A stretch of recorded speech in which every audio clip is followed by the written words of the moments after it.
Mesdames et messieurs, bonjour. Je suis en fait tout à fait ravi de vous retrouver dans cette nouvelle édition de votre émission presque hebdomadaire. Indice, votre fenêtre sur le monde de l'économie, votre fenêtre sur les grandes évolutions qui ont marqué la scène égyptienne dans le monde de l'économie, bien sûr, durant les derniers jours. Justement, bien sûr, nous allons vous proposer quelques questions concernant l'économie égyptienne, concernant les estimations, la vision de grandes institutions internationales, bien sûr concernant l'économie égyptienne.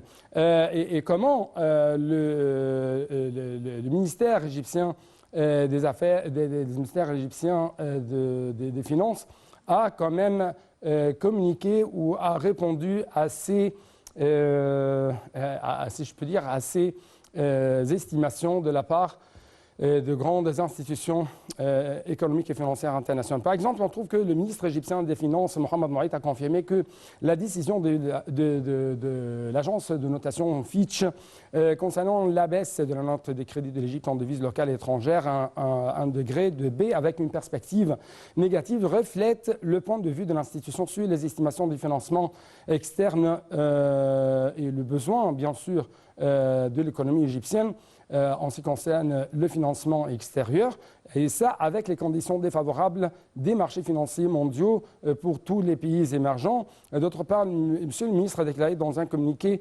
que la note reflétait également les estimations, les analyses de l'institution à la lumière de l'exposition continuelle de l'économie égyptienne à des pressions externes, difficiles en raison des défis mondiaux complexes représentés par les répercussions négatives de la guerre russo-ukrainienne. En Europe, bien sûr, la vague mondiale d'inflation, le taux d'intérêt et les prix élevés. Donc, pour arriver très rapidement aux analyses, nous allons dans les prochains moments avoir sur la ligne de l'intérêt international M. Amr Hamed.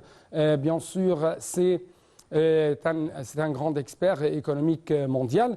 Mais justement, avant quand même vous proposer ce contact téléphonique, je dois quand même vous rappeler que le ministre égyptien des Finances a souligné que les pressions sur les coûts de financement dus aux politiques restrictives des banques centrales du monde entier, bien sûr, cela a conduit à une vague de sortie de capitaux des marchés émergents, notamment que l'Égypte, notamment par exemple l'Égypte, et ça au profit des pays et des marchés développés qui coïncident avec la difficulté d'accès aux marchés mondiaux et l'état d'incertitude dont elles souffrent, bien sûr, les économies mondiales. Donc, pour arriver à une réponse, à une analyse, nous avons actuellement en ligne de la TV internationale M. Amr Hamed, notre analyste économique et financier. M. Amr Hamed, vous êtes toujours le bienvenu sur la TV internationale. Mon plaisir, M. Hani. Merci beaucoup pour nous rejoindre à travers la ligne. Et j'aimerais bien sûr écouter votre point de vue concernant pourquoi Fitch, par exemple, a pris cette décision. Comment vous avez vu la réponse du ministre égyptien des Finances à cet égard? Monsieur Hani, aujourd'hui, je suis en Europe pour les dernières 2 semaines. Oui. Et c'est pas peut-être très agréable pour moi, bien sûr, pour changer un peu de l'atmosphère en Égypte. Mais c'est pas agréable du tout pour le gouvernement en Égypte. Malheureusement, les nouvelles ici à propos des investissements extérieurs en Égypte ne sont pas ce qu'on veut écouter. La situation n'est pas très agréable. Le rapport de l'agence de notation Fitch Ratings qui a annoncé le vendredi la dégradation de la note souveraine de l'Égypte de B+ à B avec des perspectives négatives, ça a bien sûr affecté les marchés de fonds en Europe à propos de l'Égypte. Oui. Je crois qu'on doit... Et j'ai aussi entendu le rapport télévisé du ministre, M. Moayed, qui a accepté que la situation aussi n'est pas ce qu'on estime pour l'Égypte. Alors, on a besoin d'un grand changement. Ça, c'est très important. On doit changer parce que le gouvernement... Monsieur Amr, permettez-moi quand même vous dire que Monsieur le ministre, par exemple, a dit que l'Égypte était sous dépression, ou plutôt a été exposée à dépression due aux crises extérieures. Donc, toujours, on trouve que le coronavirus et ses impacts négatifs sur les économies du monde entier, sur les économies des marchés émergents, et notamment après ça, c'est la guerre russo-ukrainienne. Mais et quand même, dans toutes ces conditions, on trouve que l'Égypte a pu réaliser de plus en plus d'importants accomplissements. Par exemple, si je puis dire, Fitch a dit que l'Égypte a pu enregistrer un excédent primaire pour la 5e année consécutive. Fitch baisse la note de crédit de l'Égypte pour refléter le besoin de l'Égypte de financement externe et les conditions défavorables des marchés financiers mondiaux. Fitch a dit que toujours l'Égypte poursuit la discipline budgétaire et prévoit une croissance de 4%. Moayed a dit que l'Égypte a commencé la réforme économique en 2016 et a apporté un état de stabilité économique jusqu'au coronavirus.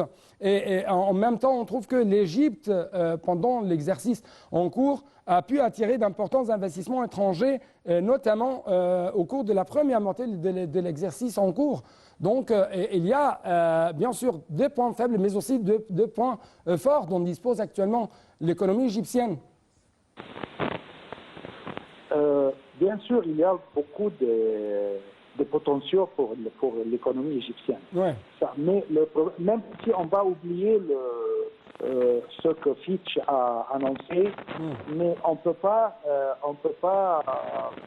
cacher la vérité que le taux d'inflation, le hausse record du taux d'inflation est à peu près plus que 33% maintenant. Ouais. Et aussi, la Banque mondiale a révisé à la baisse cette revue pour l'économie égyptienne à 4% vis-à-vis 4,8% depuis plus ou moins une année. Alors la situation oui, mais permettez-moi, monsieur Amr, mais permettez-moi quand même de vous interrompre.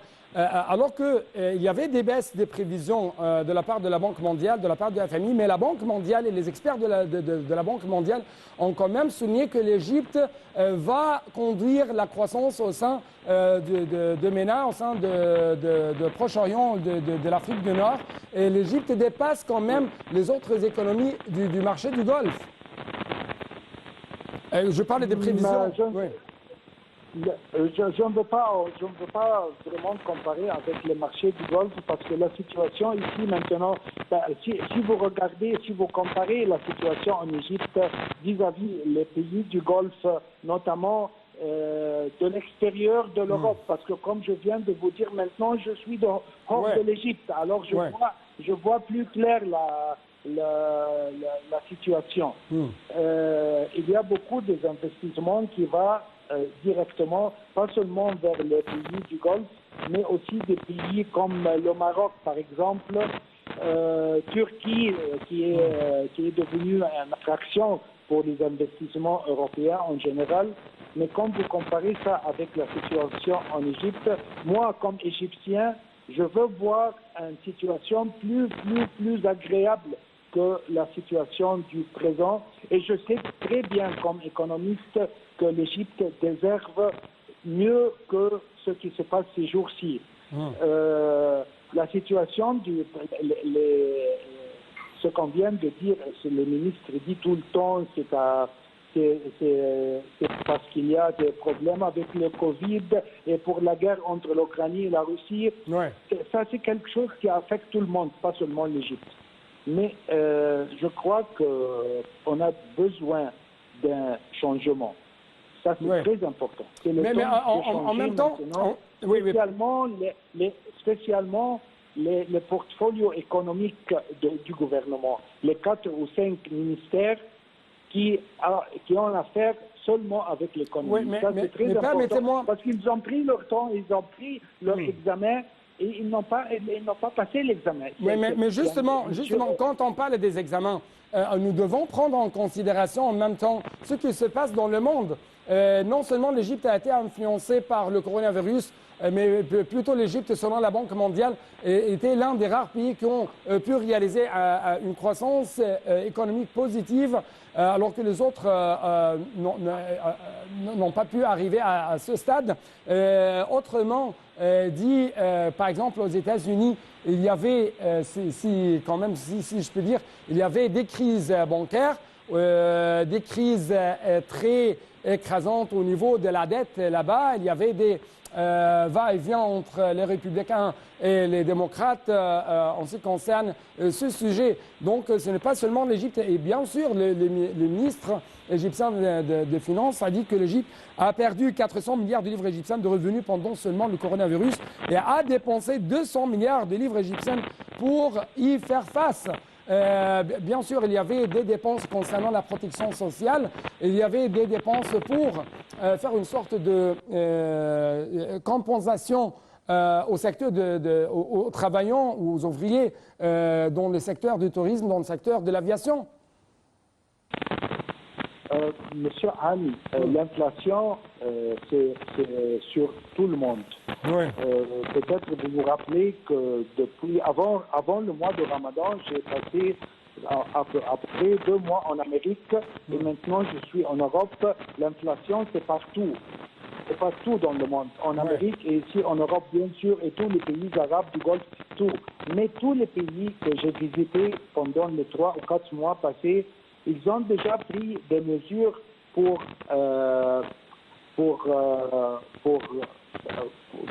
contrôler l'inflation. Alors maintenant, les prix ont augmenté beaucoup, disons ici en Europe. Mais le peuple européen, en France, en Espagne, où j'étais, où je suis maintenant, ils ont déjà absorbé le chute de l'inflation. Et la vie est devenue normale encore une fois. La même chose en Amérique. Bien sûr, quand j'étais en Amérique, le chute de l'inflation était très fort pour les Américains. Mais la vie normale est devenue encore une fois le système de vie. Ça, ce n'est pas le cas en Égypte. C'est pour cela qu'on a besoin de changer la manière de penser, les stratégies économiques. On a besoin de changer les stratégies, la mentalité économique. Ça, c'est le temps maintenant de changer pour le bien de l'Égypte et de l'économie. Oui. Monsieur... Oui, en fait, monsieur Amr, nous devons prendre une toute petite pause. Après ça, on va essayer de reprendre notre discussion. Donc, chers téléspectateurs, c'était une pause pour l'appel à la prière de Zuhr, selon l'heure locale du Caire. De retour très rapidement à notre discussion concernant les dernières évolutions qui ont marqué la scène économique de l'Égypte durant les derniers jours et la vision des institutions financières et économiques mondiales vis-à-vis de l'économie égyptienne. Nous avons toujours en ligne de l'Internet international M. Amr Hamed, Dr Amr Hamed, le grand professeur de l'économie. Dr Amr Hamed. Oui. En fait, on trouve que la Banque mondiale a dit dans son dernier rapport que l'économie égyptienne avait fait preuve de résilience ces dernières années grâce aux réformes structurelles. Et en même temps, cette institution a souligné une nouvelle loi égyptienne adoptée pour relever les défis structurels et améliorer l'environnement des affaires. Ok. Je comprends maintenant que vous voulez me demander.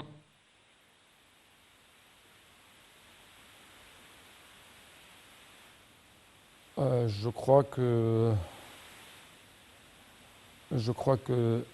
nous avons perdu le contact avec Dr Amr Hamed, malheureusement.